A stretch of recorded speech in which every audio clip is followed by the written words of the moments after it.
Você alguma vez já deve ter visto essas imagens aqui na sua vida. Aquela mancha de óleo, né, numa pista, no asfalto, no qual você vê padrões parecendo um arco-íris. Ou até mesmo, quando você brinca da bolha de sabão, você vê que ela parece mudar de cor em cada região. Isso se deve também ao fenômeno da interferência. E este fenômeno ocorre nesse tipo de situação porque as superfícies envolvidas aqui são bem finas. Você pode ver que a bolha, né, de sabão, ela é formada por uma superfície bem fininha. Assim como aqui você vê esse fenômeno aqui na água, quando você tem uma fina camada de água e óleo. Eu chamo essas estruturas fininhas de filmes finos ou lâminas delgadas. Então, para a gente entender bem esse fenômeno, vamos prestar atenção nesse esquema. Eu vou colocar aqui como exemplo a bolha, tá? Então, a bolha ela é formada por essa finíssima camada de água, que eu vou dizer que ela tem uma espessura D. E aí, vamos pensar que ela está inserida, é claro, em volta dela você tem o quê? Ar, né? Que é um meio menos denso do que a água. Então, o que vai acontecer? Ó? Você, então, tem ar aqui, tem uma camada bem fina de espessura D, feita de água, e do outro lado, você tem ar novamente. Para entender bem essa situação, eu vou precisar de usar os nossos conhecimentos sobre reflexão e refração. Embora a gente não tenha visto isso especificamente para a luz, vimos para outros tipos de onda, a ideia é a mesma. Então vamos pensar aqui. Ó. Então nós temos esse raio incidente, está aqui no meio, que é o ar. Então ele incide sobre essa interface, que separa o ar da água. E como a gente sabe, parte deste raio será refletido, e este raio refletido eu chamei de R1, e parte será refratado, ou seja, vai mudar de meio. Ele vai do ar, que é um meio menos denso, para a água, que é um meio mais denso. Ao sofrer essa refração, é claro, ele se aproxima da normal, né? Uma vez que a água é um meio mais denso que o ar. Ele vai vir aqui, vai refletir.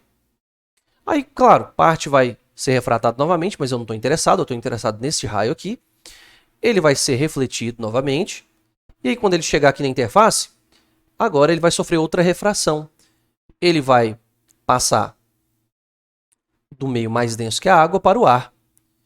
E, finalmente, eu chamei este raio, então, que sofreu todo esse processo, de raio R2. Estes dois raios em questão, que estão aqui paralelos, chegarão ao olho do nosso observador. E o nosso observador vai enxergar um padrão de interferência desses dois raios, construtivo ou destrutivo, que a condição para que aconteça, nós sabemos que depende da diferença de caminho percorrido por esses raios. Claramente, o raio R1 percorreu um caminho menor do que o raio R2. Mas qual a diferença de caminho entre esses dois? Olha, a diferença de caminho entre esses dois raios, vou chamar aqui de delta R1. Delta R1 é o módulo aqui da diferença entre R2 e R1. Que claramente é essa distância aqui, ó, de ida e volta. Então, o raio 2 vai ter uma diferença de percurso de 2D, olha aqui, ó, em relação ao R1.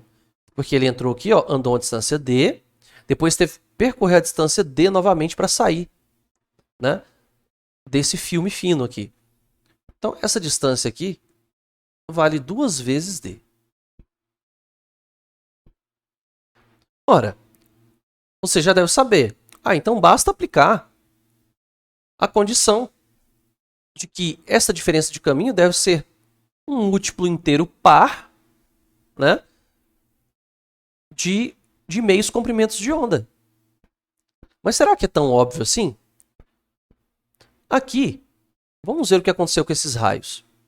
Para entender o que aconteceu com esses raios, eu vou pedir emprestado aqui o nosso conhecimento sobre como uma onda se comporta se propagando numa corda. Veja bem aqui, ó. Vou aumentar essa figura. Você percebe, ó. Este raio incidente aqui, ele está saindo de um meio menos denso, que é o ar, e está indo para a água. Então, o que acontece com a reflexão, com a refração neste caso? Olha, então eu vou aqui, ó. Então eu tenho corda menos densa, o pulso de onda vai, ó. Olha o que acontece, ó. O pulso de onda que é transmitido, que é refratado, ele não sofre inversão de fase. Mas o que é refletido sofre inversão de fase. Vejamos novamente, olha aqui, ó. Vem aqui de uma corda menos densa para uma corda mais densa. Quando este pulso de onda, né, passa para o meio mais denso, o que acontece? Você tem a refração, ou seja, parte dele foi refratado, sem inversão de fase. E agora, quando ele veio aqui, ó, a parte refletida sofreu inversão de fase. Isso nos mostra que este raio R1 aqui, já que ele está vindo do meio menos denso para o mais denso, ao sofrer uma reflexão, este R1 teve inversão de fase. Então, o raio 1 está invertido. Mas agora, o que acontece, né, com o raio 2? Nós vimos que o raio 2 ele é refratado, mas ele não sofre inversão de fase, como a gente viu aqui, ó. Agora, o que acontece quando este raio 2 atravessa esse meio e agora passa de volta da água para o ar?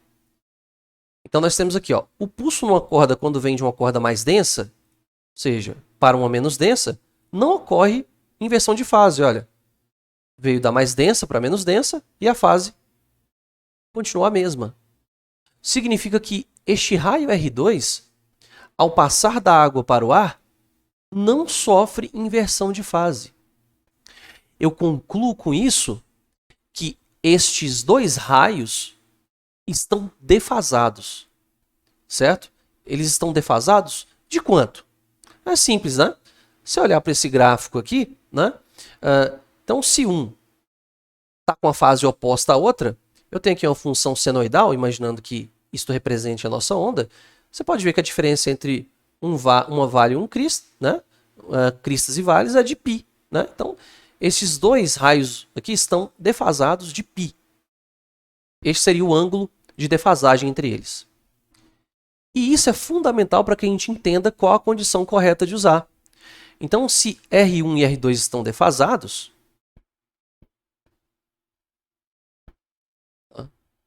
se R1 e R2 estão defasados,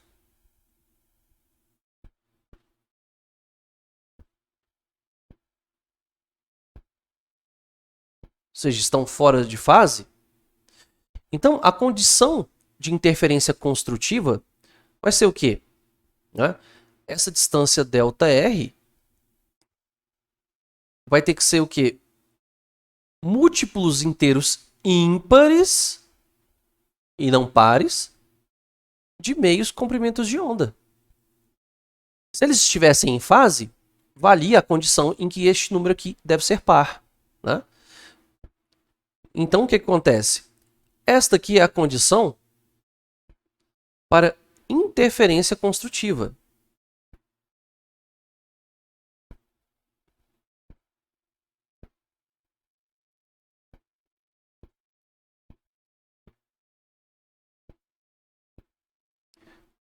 Logo,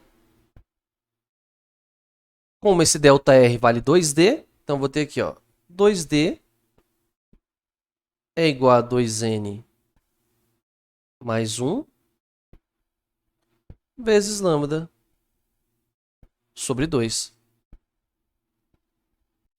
Então, as regiões que eu verei aqui coloridas, né, que terão essa interferência construtiva, serão dadas por essa expressão. Por esta condição aqui. E é claro,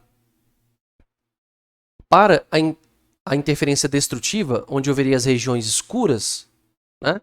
Aqui eu terei a condição em que este número aqui deve ser par. Bem, tivemos aí uma explicação relativamente detalhada. Espero que vocês tenham entendido, tenham gostado. O vídeo aí com certeza já deve estar ficando bem grande. Mas com um vídeo, na minha opinião, bem legal. Espero que vocês tenham gostado. Curtam, compartilhem, vejam quantas vezes acharem necessário. Levem esse vídeo para outras pessoas que estão estudando sobre isso. Tá? Deixem nos comentários alguma dica, alguma sugestão, para que eu possa ajudá-los. Obrigado e até a próxima.